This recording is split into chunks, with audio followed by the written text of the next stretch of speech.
एक कहीं ना कहीं देखने को मिलता है कि जो यहाँ भी कम्युनल मोबिलाइजेशन होता है वो हमेशा डिस्ट्रक्शन की तरफ जाता है। आखिर ये कंस्ट्रक्टिव इशू पे क्यों नहीं होता है? जैसे शिक्षा का सवाल है, स्वास्थ्य का सवाल है, कोरोना में लाशों का ढेर लगा है।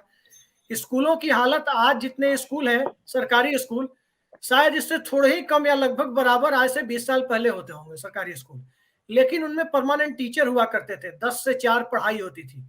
आज पैरा टीचर्स के भरोसे, कॉन्ट्रैक्ट टीचर और नियोजित शिक्षक जिनको कहते हैं, उनके भरोसे स्कूलों को, यानी कि भारत की प्राथमिक शिक्षा को किसी भी तरह से घसीटा जा रहा है। तो इसके तहत कौन से नए भारत का और कौन से हिंदुत्व की अवधारणा वाले भारत का निर्माण हो सकता है? आप म्यूट है सर।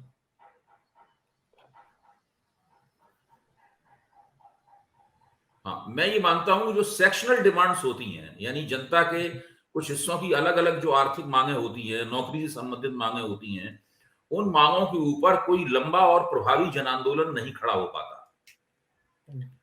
हाँ, किसान आंदोलन, किसानों की मांगों के ऊपर ये आंदोलन इसलिए खड़ा हो पाया क्योंकि उसका एक सामुदायिक चरित्र था, उसका एक जातिगत चरित्र था, तो उसकी वजह से ये आंदोलन टिक पाया। अगर उसका सामुदायिक चरित्र न होता तो किसान आंदोलन भी नहीं टिक सकता था, इन्हीं 3 मांगों पर आंदोलन नहीं चल पाता। तो जन आंदोलन खड़े होने के लिए कुछ खास तरह की शर्तें होती हैं, खास तरह का माहौल होता है, खास तरह के कारक होते हैं। जब वो एक साथ आते हैं तब कहीं जाके जन आंदोलन खड़ा होता है। भ्रष्टाचार विरोधी आंदोलन था, तो मुख्य तौर पर वो मध्यवर्गीय मानस से निकला हुआ आंदोलन था। ज्यादातर मध्यवर्ग के लोगों ने ही उसके अंदर भागीदारी की थी। अब याद कीजिए, उस आंदोलन में पूछा जाता था, इस आंदोलन में दलित कहाँ है, इस आंदोलन में स्त्रियों का हिस्सा क्या है, इस आंदोलन में ओबीसी है कि नहीं है। इस बात का कोई जवाब नहीं मिलता था, क्योंकि मुख्य रूप से वो मध्यवर्गीय आंदोलन था।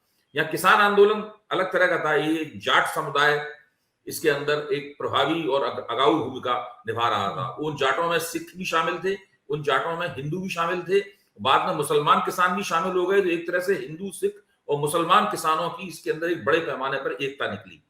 इसलिए ये आंदोलन इतना चल पाया। क्योंकि आपको ध्यान होगा, जब राकेश टिकैत को बताया गया कि उनके धरने में अब सरकार ने पानी बंद कर दिया है उसका, तो उनकी कोई चिंता नहीं, शाम तक हमारे गांव से पानी आ जाएगा। तो ये जो बैकअप था उनके पास, जो पूरी बैकअप था, वो दूसरे किसी आंदोलन के पास उपलब्ध नहीं होता है। तो जन आंदोलन तो इस तरह से नहीं हो पाते हैं कि अध्यापक आंदोलन कर लें। वो एक बड़ा धरना प्रदर्शन कर लेते हैं, लाठी वाठी खा लेते हैं और घर चले जाते हैं, उसका आजकल कोई असर वगैरह होता नहीं है।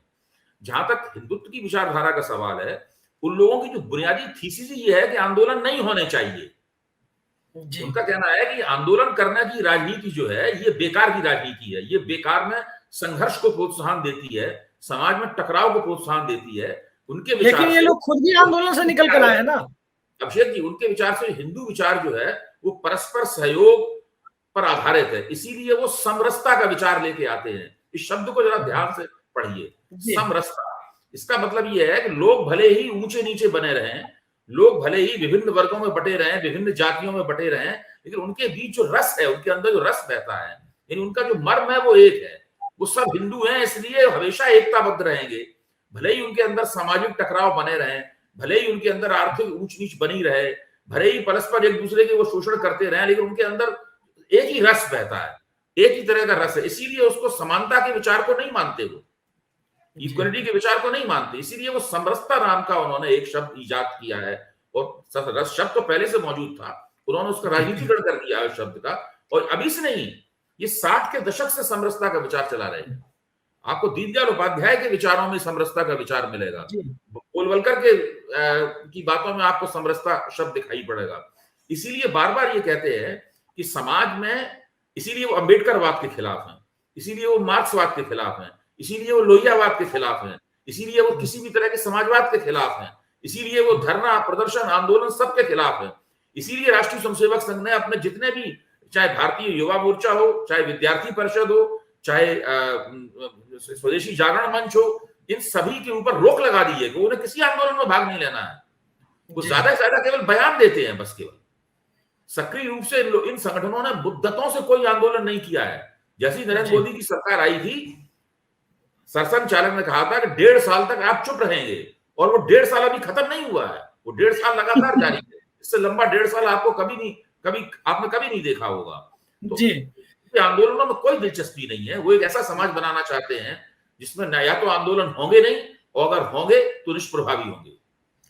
एक चीज अभय दुबे जी जो कम से कम मेरी समझ में नहीं आता, वो ये है कि जहां कहीं भी राइटिस्ट ऑर्गेनाइजेशन पावर में होते हैं, वहां एक चीज देखने में आता है कि विकास का मतलब सिर्फ और फिजिकल इंफ्रास्ट्रक्चर समझ लिया जाता है, सोशल इंफ्रास्ट्रक्चर कहीं ना कहीं गायब हो जाता है। मुझे याद है उस दौर की रिपोर्टिंग, मुझे याद है जब टीवी पे हम लोग स्कूल के टाइम में देखते थे 2003 का इराक युद्ध का खाड़ी युद्ध, उसमें बगदाद से बसरा तक इतने अच्छे इंफ्रास्ट्रक्चर बना रखे थे सद्दाम हुसैन ने कि बगदाद से बसरा तक पहुंचने में लोगों को लगभग 250 किलोमीटर जाने में 1.5 से 2 घंटे लगते थे पत्रकारों को। एक तरफ युद्ध चल रहा था उसमें।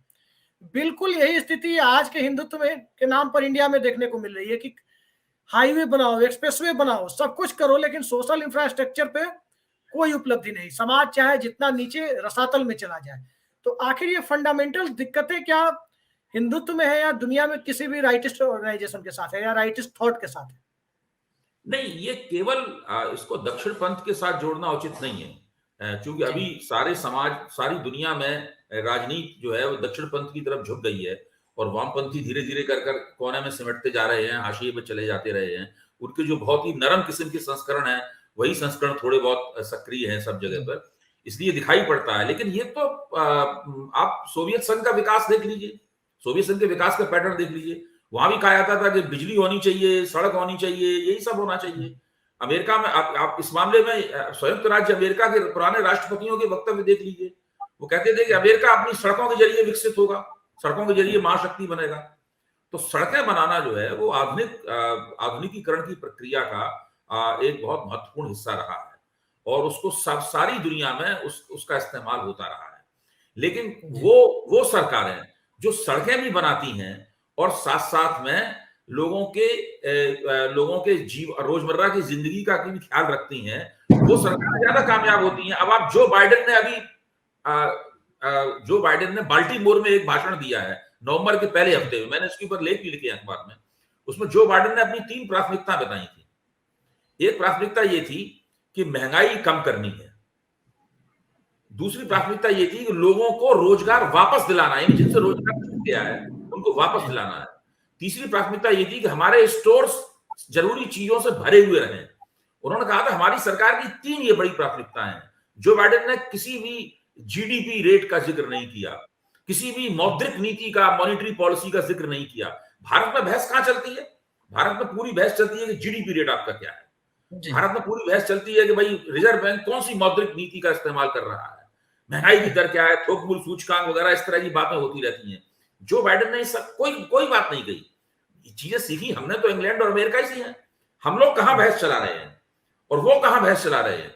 वो 3 बातें कहते हैं, महंगाई कम करनी है, रोजगार बढ़ाना है, रोजगार वापस देना है, और चीजें प्रचुर मात्रा में उपलब्ध करानी है।